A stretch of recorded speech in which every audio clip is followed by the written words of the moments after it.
All right, so I want to tell you about a mysterious cyber attack that kind of peels back the curtain on a threat that's lurking in places you'd never expect. We're talking everything from huge state-sponsored cyber weapons all the way down to the free Wi-Fi at your favorite coffee shop. So let's rewind to March 2015. GitHub, which is basically the digital library and workshop for millions of software developers, suddenly gets slammed by this massive digital siege. I mean, traffic is just flooding their servers, and it's threatening to knock the whole site offline. But the real puzzle wasn't just how big the attack was, it was where in the world it was all coming from. Because here's the twist. This wasn't your typical hacker army using a network of infected computers. No, this attack was coming from millions of totally normal, everyday people all over the globe who had no idea they were even part of it. Their web browsers had been secretly hijacked and turned into an attack weapon. And that was the million-dollar question that had everyone scratching their heads. How is that even possible? So how did they figure this out? Well, researchers at a group called the Citizen Lab, they started digging deep into the data behind the attack. And what they found, it wasn't just a slightly better version of an old tool. It was something entirely new and, frankly, a lot more powerful. You see, for years, pretty much everyone knew about the Great Firewall of China, this massive system built to censor and block internet content. But this attack, it wasn't the firewall. The researchers found a whole separate system, which they nicknamed the Great Cannon. And this wasn't a defensive wall. It was an offensive weapon operating right beside it. So here's the difference, and it's a really big one.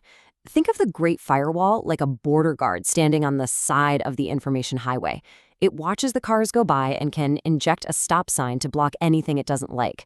But the Great Cannon, that's an in-path weapon. It sits right in the middle of the highway. It can literally intercept your car, take you off the road, and, this is the crazy part, replace your car with a totally different one. It's like a rogue mailman who doesn't just read your letters, he rewrites them. And here's exactly how they used it. The cannon was aimed at unencrypted traffic headed for Baidu, the huge Chinese search engine. So when someone outside of China visited a website that used Baidu's ads or analytics, the cannon had its chance. It didn't happen every time, only about 1.75% of the time, but it would intercept that traffic, prevent it from ever reaching Baidu, and instead send malicious code back to the user's browser. That code secretly told the browser to start hammering GitHub with traffic. Just like that, millions of innocent people became a massive, unwitting digital army. Now, the incredible power of something like the Great Cannon, it's not some brand new magical technology. It's actually built on a classic, almost foundational technique in the world of cyber attacks, the man in the middle. At its core, a man-in-the-middle attack, or MITM, is pretty much what it sounds like. An attacker secretly wedges themselves between two people, or, between you and your bank's website. You and your bank both think you're talking directly to each other, but the whole time there's an invisible third party listening in, reading everything, and maybe even changing what you're saying to each other. These things usually happen in two stages. First up is interception. The attacker has to get themselves into that stream of data.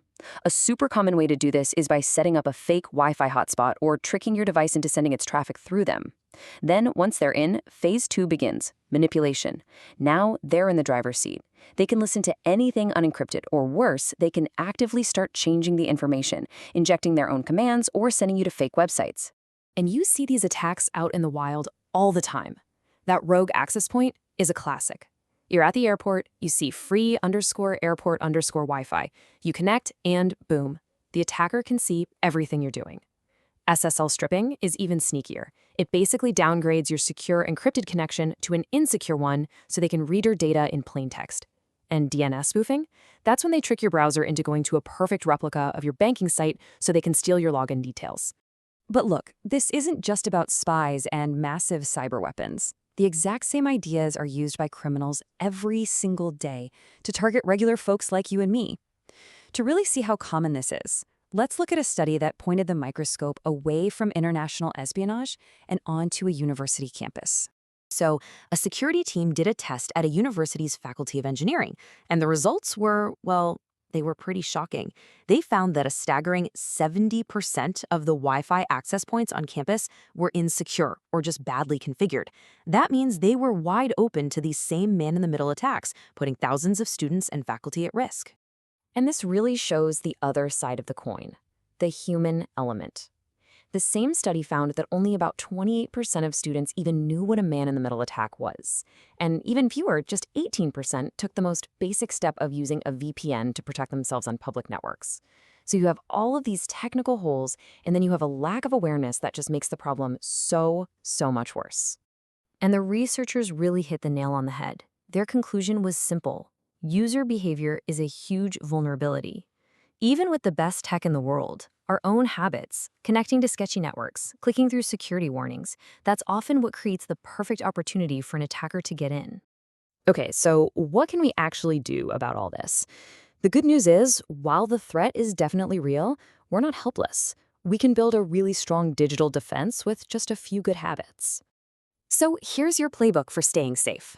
Number 1, always look for HTTPS and that little lock icon in your browser. That means your connection is encrypted. 2, use multi-factor authentication everywhere you can.